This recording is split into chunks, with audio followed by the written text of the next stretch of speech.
Welcome to the podcast of MotorWeek, television's original automotive magazine. MotorWeek is made possible by Lucas Oil, TireRack.com, and RockAuto.com. Here's your MotorWeek podcast host, Brian Robinson. Oh, hello. Got my own intro there. Welcome to podcast number 284. That's a lot of podcasts. It's a weird number, and 284. Yeah. Well, it's like random. Yeah. Well, in the spirit of preseason football, we're setting all of our starters this week, primarily our Hall of Fame quarterback. So you are stuck with the second string today. Sports. Yeah, sports ball. All right, I'll be doing the hosting, aided by Greg Carlos, our Over the Edge reporter, and DSLR madman. Yeah, that's pretty much right. Jessica Ray, our digital producer, and people that sends me emails on stuff I'm not doing for social media. Right. And Alexander. Wow, Alexander Kellum. So formal today. I feel like that gets brought up every podcast. Really? Should we just mix the ander? We may have to, yeah. Alex. I mean, you wanted it that way, Well, so I was like... want that on all my professional stuff, yeah. Okay. But, yeah, well, look, this we're is not a friends. professional we're thing friends, right here. We're talking, So, you know. yeah. Alex Super is cash, fine. bro. Yeah. Alex Super is, of cash. course, writer and breaker of news for the website. Yes. So we'll get to some usual road tests as well as our lightning round, viewer question, rant and rave, all the good stuff. We'll start it off with Hyundai Palisade, redesigned for 23. Alex, I think you drove that one, right? I sure did. Alexander, I went down, yes, thank you, of course. I went down to Asheville, North Carolina for that trip. Very beautiful there. But yes, the 2023 Palisade is a mid-cycle refresh. So It's pretty significant. Like, well, I say that, but like exterior wise, right? Yeah, you look at it and it features a lot of Hyundai's modern design language. So you can look at it and, I mean, beside the badging, you'll be like, oh, it's a Hyundai. It falls in line with that. But with regards to like size, stance, all that, it's very similar to the 2022 powertrain. It's just a carryover. It's the 3.8 liter V6. They did say that there was some slight tweaks to the transmission, but really nothing to kind of like rock your socks off or anything. It's pretty much the same size. The interior, also a carryover. A couple changes to material selections. The garlic smell that Forgot about that. we never had it in our long term. Well, I don't know because I never got in it, so I couldn't really tell you. It could have. Well, I'm happy to report there was no garlic stuff. All right. I think they've squashed that. I think pretty early on. It was something in the headrests, I believe. Oh. Yes, yeah. This was before you were here. Okay. I eat a lot of garlics. It very well could have been me in our It case. was an anti-vampire tactic. Yeah. Well, very crucial. So what specifically is different about the exterior? Just a larger grill, I'm guessing? Well, I mean, you could, large grill with sort of like a jewel-like pattern in it, vertical LED lighting. The rear, in a lot of ways, is the same, but down at the bottom, there's like an integrated tow hitch cover, so that looks new. Outside of that, though, especially if you look at it from the side profile, it looks very Palisade. So It's pretty.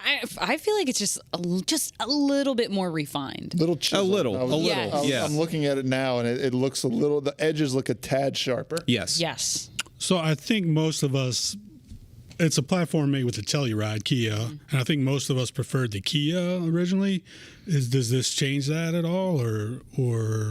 I think so. Yeah? I honestly was not a big fan of the styling of the Palisade because I thought it was too bubbly. I thought it was too round. But this really sharpens everything up to a point where like I would have a difficult time choosing between the Telluride and the Palisade. Yeah. Before it was like Telluride, 100% I would go with that. Like I felt like that was the more attractive version, especially because they were selling so many of them, and then the markups on them were crazy. And I was like, well, I guess I would like buy a Palisade because like I could maybe get it a little bit cheaper. But now I'm like, I feel like they're kind of neck and neck looks wise. It's interesting. Everyone in this segment is trying to get like more dynamic looking and out there with the styling, while the Toyota Highlander, the most boring looking of all of them, continues to be the best seller. So I'm not sure that's, really the best tactic or not. It helps that it has a Toyota badge on it. Yeah. I mean, they just ride that wave for as long as they can, and why not? Because, I mean, you can't argue with their reliability. Talking about the bigger grill, it's like, when are we going to reach the peak of grill size? Because we're on like a 10-year, or really more than that, of just bigger and bigger and bigger grills. Like, we gotta reach the apex at some point. I think the Tundra, the new Tundra is there. You think that's it? Yeah, that's up the there. Tundra is officially. Yeah, and even they're getting so big like that Hyundai, you even have to put the headlights behind the grill now. Right, yeah.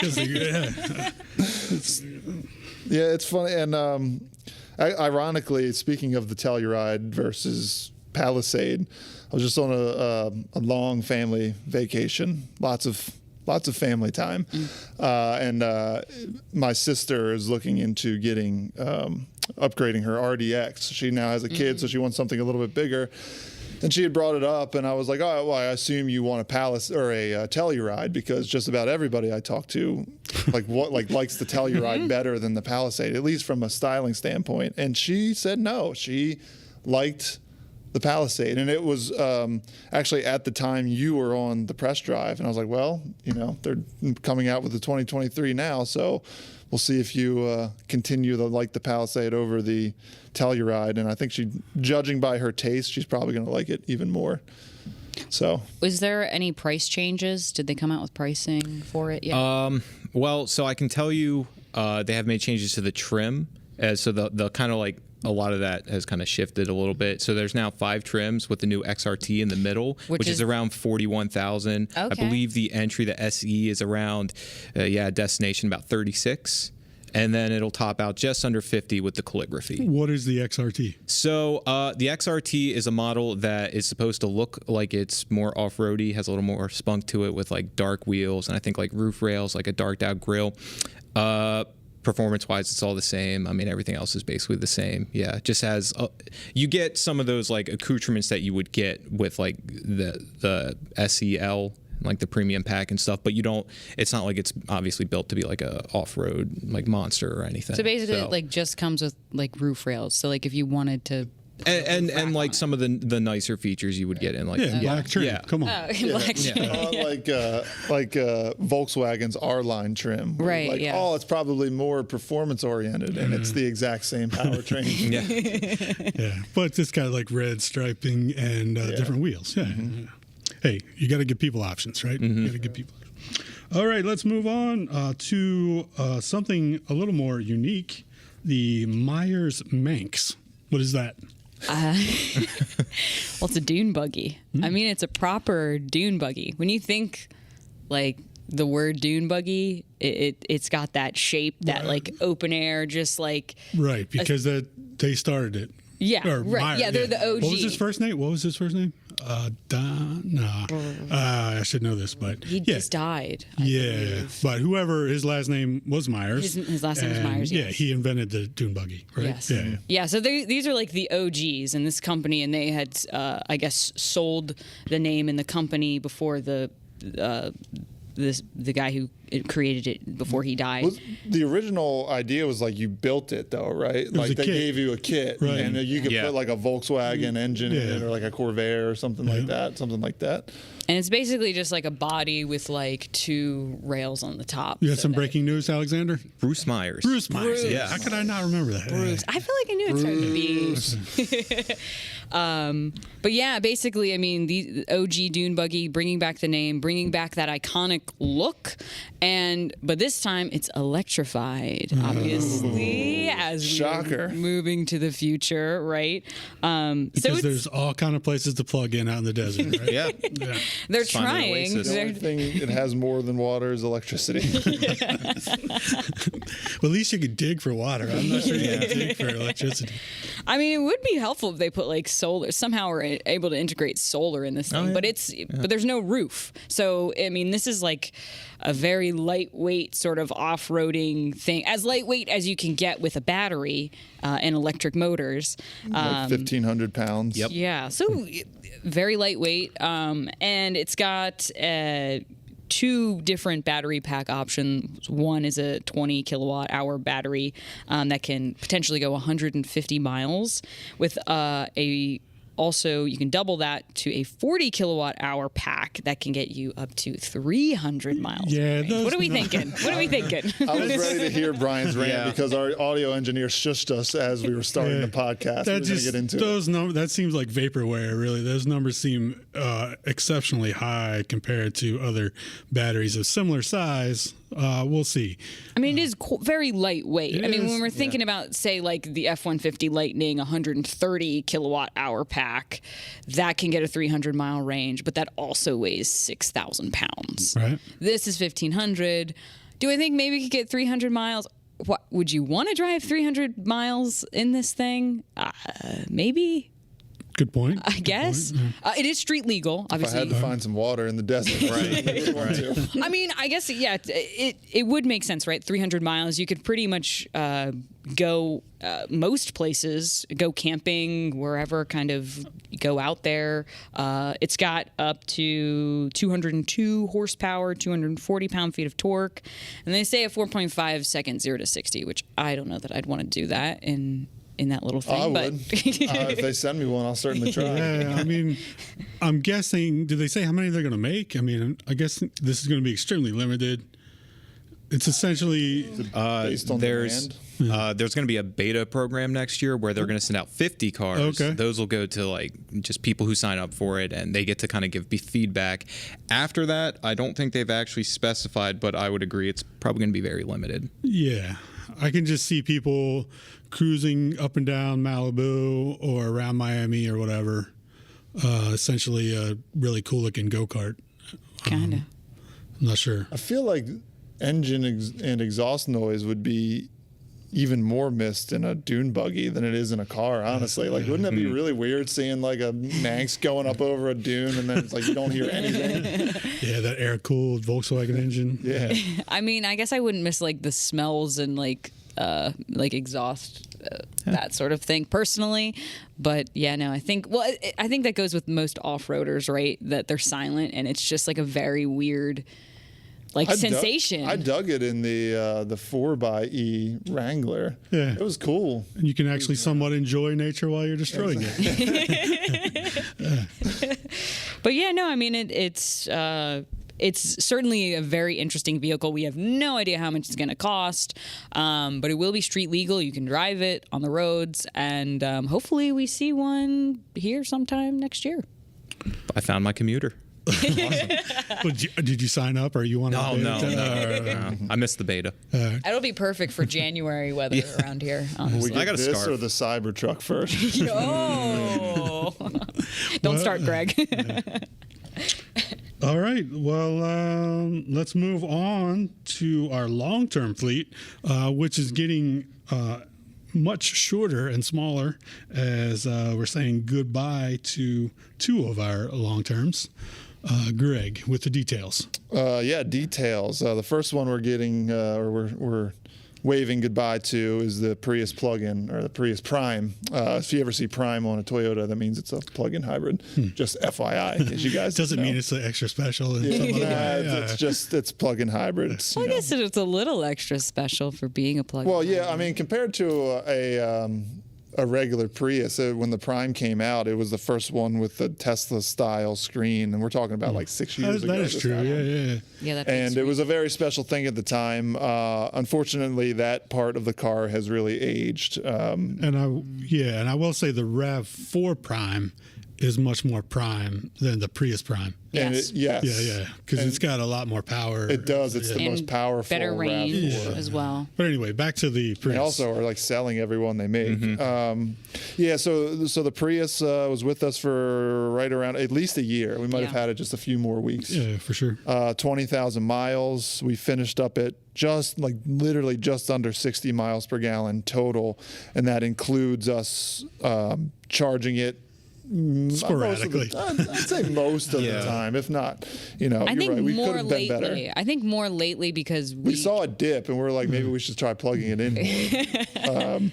Yeah, so that's with 25 miles of EV range if you had a full charge. And I'd say that was a fairly accurate number for us. In a good temperature, like warmer climate, absolutely. In the winter, I definitely noticed we were getting 20, 21. Yeah, because we were also, well, yeah, and I was, you're talking about range, but I was also using like the heated seats, and it had a heated steering wheel. It was pretty loaded, that one. Yeah, it had a lot of options. It was prime in that aspect. A lot of prime technology. But yeah, it was still, it certainly was dated at 6 years old, and we're getting ready to get a new Prius. But I got to say, it really held its own as a daily driver. And people will laugh at me, but it was more fun than you expected it to be. Yeah. The thing that held it back, honestly, was its tires, the low rolling resistance, which you get on basically any eco-minded car. So, like, when I would push it on back roads, because, it's my job. The only thing holding it back was just, like, the tire squeal. You felt like you were, like, more out of control than you were, but that was just because the tires are so hard. And, like, the suspension, it was the first one to switch to the multi-link rear suspension because it was on the Toyota TNGA platform. Like, if you ever have a chance to drive this generation Prius, I think you might be pleasantly surprised. Definitely underrated in handling for sure, and it's a good highway cruiser. Even with that small engine, when it kicks on, it doesn't get too loud or buzzy. I still hate, ever since the very first Prius, the little electronic shift dongle.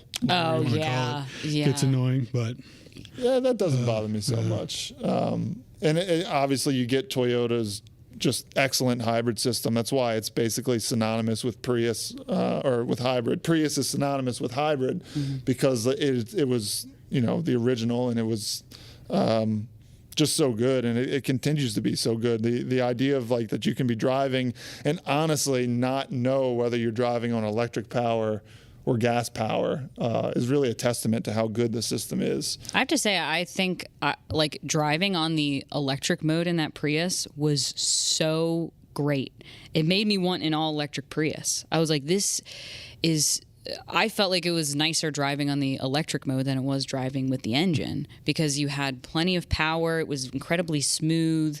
I spent 10 hours driving that. I drove that to Savannah for Roebling. I drove through a hailstorm.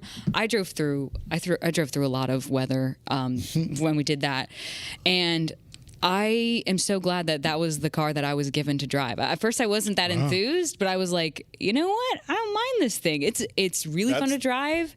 It's granted, it's not the most attractive looking thing, but it makes me really, really, really excited for the next gen Prius. And like Toyota knows how important this product is to them, so I'm really looking forward to it. I feel like you just gave us our final statement on the Prius. Like, I wasn't sure at first, but it was pretty good. Yeah. I liked it a lot. Yeah, beyond its looks, absolutely. And yeah, we're saying goodbye to another one as we're shrinking our long-term fleet, the Mitsubishi Outlander. Another one that probably falls under that category of like you didn't expect a whole lot. Yeah. And this goes for the previous generation, the plug-in hybrid version we had too. The bang for the buck is pretty good here because ours was fully loaded. This new Outlander we had, not the PHEV, fully loaded for under $40,000, which is an accomplishment now. Yeah, everything unfortunately. costs over We hate to say it, but yeah. The interior was super nice looking and feeling. The technology finally has caught up. Again, this was something, the Outlander is on the Rogue platform, so they've teamed up with Nissan. They got some help there, but maybe I've just been paying more attention. I do see a lot of them on the road, so I feel like it's more than just us taking notice of the Outlander. Yeah, I didn't get as much time in that as far as actual driving, but the interior was gorgeous for that class of vehicle, and I thought they did a great job. As you mentioned, it is the same chassis as the Rogue, but you would never know by looking at it. I think exterior-wise, it looks way better than the Rogue for sure. And some, even throwback to old Mitsubishis like Monteros with the front end. I think they did a really good job with that. Yeah, it was a very traditional SUV feeling, even though it runs on a CVT, which our feelings on that.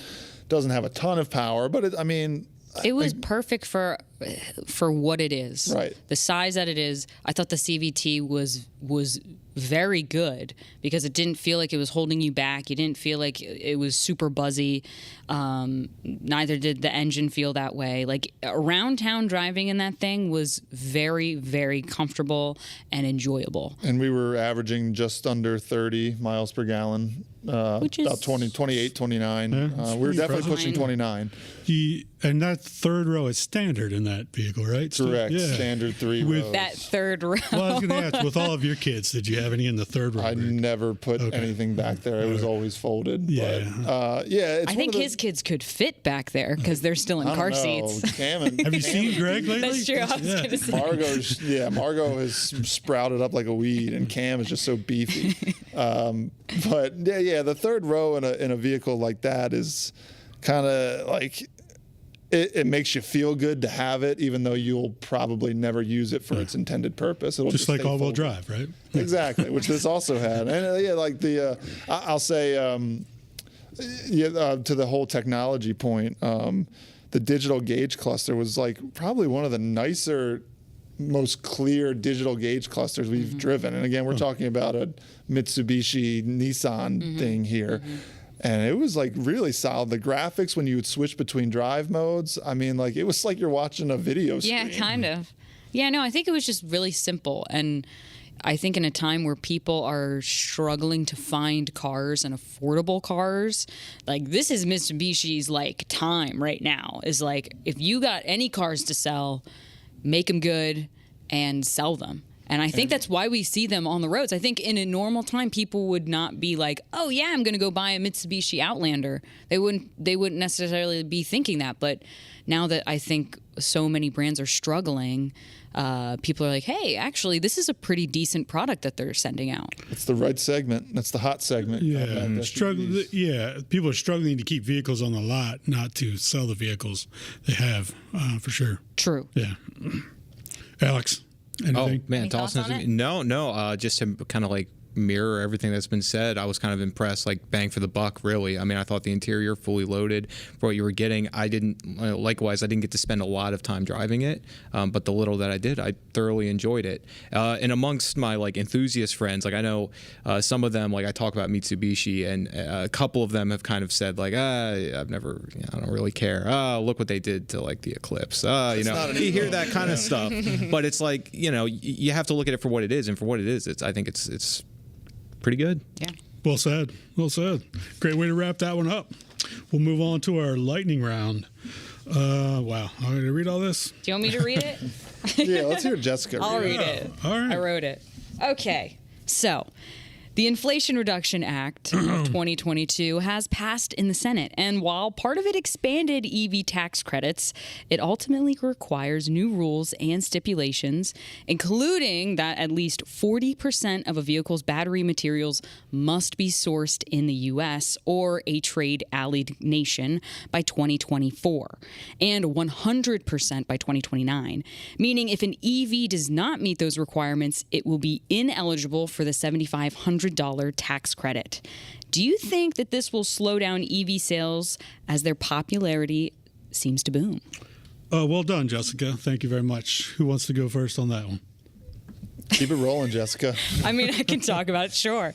I mean, I do think, I think to a lot of people that tax credit is very attractive.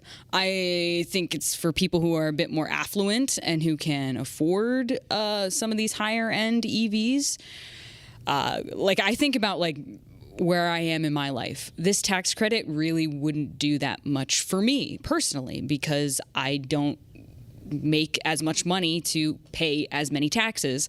So like if I wanted to go out and buy a new EV, like for a lot of people, they look at this $7,500 as like, that's my free money.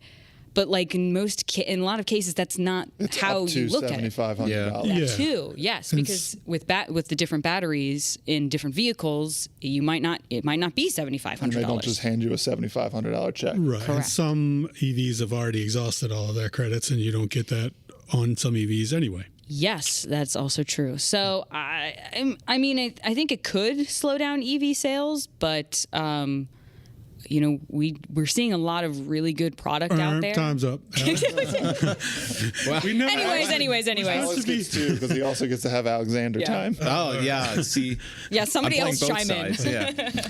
No, I mean, to be honest with you, I'm kind of like interested to see what's going to happen with EV prices, like at just MSRPs. And to give you an example, as one does, I was on Reddit the other day. I spent a lot of my time there, and people were Reddit or Reddit. Reddit would be a great offshoot. Dude, I love Reddit. We got to start up here. No, so I was on there, and there was a thread of people talking about this, and they likened it to the recent price hike in the Lightning. And people were saying, oh, look at this. There's going to be extra credit, but oh, look, Ford has increased the price of the Lightning. By $6,000. Right. And I'm not here to, like, jump on them or to say, like, oh, they definitely did it because of that. Like, they say it's because of material costs, and I could certainly believe that, you know. But I guess my point to this is, while I think the credit is nice, I'm kind of in the same boat as Jessica, where it's like right now in my life, that means a lot less to me if I was in the market for an EV. What matters more to me is where are the MSRPs going to lie? Businesses are in business to make money. The reason they outsource the stuff is because it's cheaper. And we actually we reap the benefits of that because we don't pay as much, like you said, for the car because they're able to outsource certain things and pay cheaper price. It's expensive to do things in America. That's why they don't do it. They won't make as much money. So I'd have to believe that this will increase prices for the car. I think the maybe something we're overlooking, or maybe I'm looking too much into, is that maybe it'll grab some people who are just seeing that made in America stamp, even though I know it's not technically just in America, it's all allied nations too. But if you can bring some more stuff being built in America, I understand it's more expensive, but I'm also all for that. I like that we're bringing some more work back into America, and to be able to say that our cars are built with American parts is always good. I think, but if you look at it from that standpoint, I think it makes sense. Yeah, and it's a subtle way to kind of do away with that tax credit, if manufacturers aren't willing to step up and bring stuff back home. But I will say this, what were we at, 4-point-something% of all vehicles sold last year were EVs?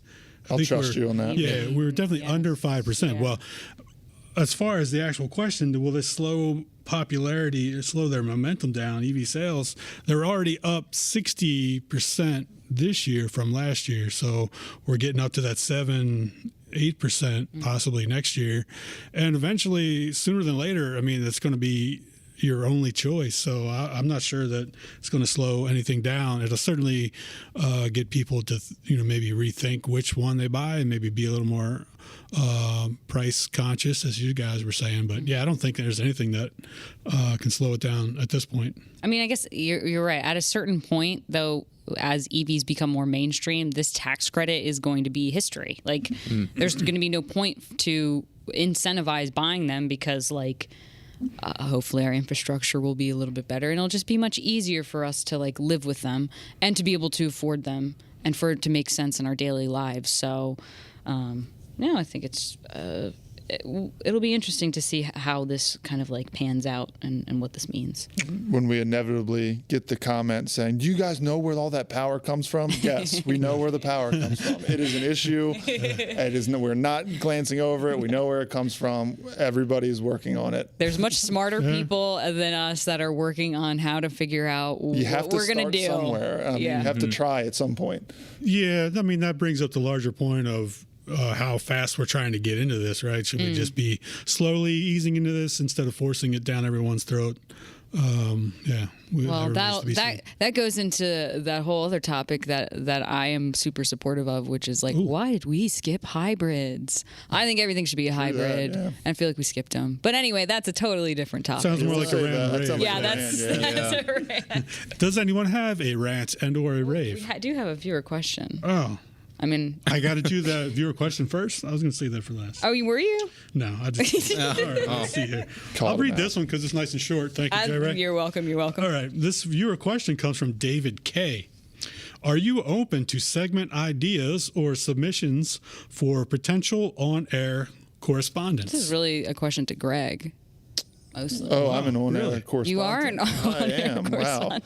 correspondent. Yes, is the simple answer. I would love when people come to me with ideas because it's doing my job for me. No, but seriously, reach out to any of our social media, Facebook, Twitter, Instagram. You can email us. You can snail mail us. Yeah, people still do that. Believe it or not, they do. And we do get plenty of potential story ideas. And I'll be honest, not all of them, or even most of them, don't ever make it through because of our budget restrictions and things like that. But yeah, I would welcome plenty of stories. Yeah. Good to know. Especially if they're local to like the Maryland East Coast area. Yep. That's always easier on us. Remember, we're public television people. Or if you want to fly me out somewhere and to drive your car, yeah, you can reach Greg out to will me. definitely you can reach do out to me that. personally on Twitter. All right. Now, anyone have a rant or rave? Yeah, why didn't Okay. Why didn't Honda just make the HR-V a hybrid? I know they have a hybrid coming, but like I just don't understand that. I just that car to me screams like it should be a standard hybrid, kind of like Toyota's starting to do with their vehicles. Like we make good hybrids, and Honda makes a good hybrid. They do. Why not just be like, look, it's a hybrid. You guys don't even like it had a CVT anyway. You don't care. Just I think get more fuel efficiency. I think they, I don't know, overestimate their demographic and their market a little bit, and they're like, people still want internal combustion engine vehicles. But I feel Well, a like hybrid if you, still has one. and that's what I'm saying. I think like they just think like, oh, people aren't going to want to buy a hybrid, but like it's 2022 and like. People aren't afraid of hybrids as they used to be. Some of them are, I will say, because we get a lot of comments that are like, well, when the battery dies in 5 years, well, the battery isn't going to die in 5 years. Maybe you might have to replace it after 10 if it really Still see plenty of goes. 10-year-old Priuses. Yeah, for sure. And think about like original Teslas that we still see on the road with like over 200,000 miles on them. Like these batteries, the technology is only getting better and better and better. So I think Honda just like underestimates their clients a little bit. I'm sure they have a reason, but in my simple mind is like, dude, just make it a hybrid. You're talking about the HR-V, their subcompact utility. Correct. HR-V, not CR-V, which Correct. they're both new now. Yeah. They're Yes. both redesigned. And I just recently drove the CR-V, but I cannot talk about that. I can't talk about the we'll driving. talk about it off air. We'll talk about it the next podcast. And you're saying you cannot get a hybrid powertrain in the HR-V. No, I'm saying you can't. You will be able will to. be able to. But the standard, the one we had as a tester, Which was a just the 1.5 liter? Was it 1.5? Yeah, I guess so. Mm-hmm. Yes, correct. And I'm making the argument They should that it all. should just be a standard hybrid. I got you. Like, I agree with you because honestly, the fuel economy in that just the gas one, It's not that not great.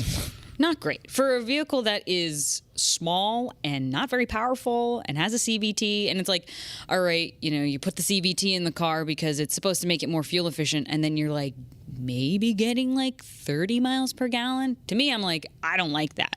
It doesn't make much sense to me. Plus, with the hybrid, you usually get a little bit more. I was power. more upset that they got rid of the magic seat. Oh, but that's right. all right. The magic seat. Yeah. I think everybody was upset about that. Yeah, it was truly magic. At least they moved the door handle, right? The rear door handle, wasn't it? Yes, up in the pillar. it's a Yeah, proper yeah. handle now. Yeah. Yeah. Wow, they're just mainstreaming that car like They're crazy. just super mainstream. Well, it's giant now. Like it's actually a bit bigger than it was before. So I don't know. All right, time to wrap this podcast number 284 up. I want to thank everyone involved, producer Jessica Ray, Jillian on the audio, Bob Mixter for creating this podcast. Be sure to listen and watch us on all the usual internet's place and your local PBS station as well. And there's probably more stuff I should be saying. Let's let Jessica do this. Sure. Okay. So you can also find us on YouTube, of Oh, course, youtube.com/MotorWeek. And And how would I get to that on the internet? There's a thing called a browser, Internet Explorer. Wait, that's dead. Sorry. Safari, if you have a Mac. Anyway, so we're also, of course, Brian mentioned we're on your local PBS station. If we're not on your local PBS station, you can find us on Cable's Mav TV. You can check on their website to see if they are available with your cable provider. Or you can also watch all episodes online for free at pbs.org/MotorWeek. All of our episodes stream there, and it's free, and I don't know how much more to say other than it's free and it's great. And it's on your iPad. Yes, it's on your phone, your tablet, whatever you want to watch it on. Please just go watch it. And yeah, that's about it. That wraps it up. We will see you next time. You've been listening to the podcast of MotorWeek, television's original automotive magazine.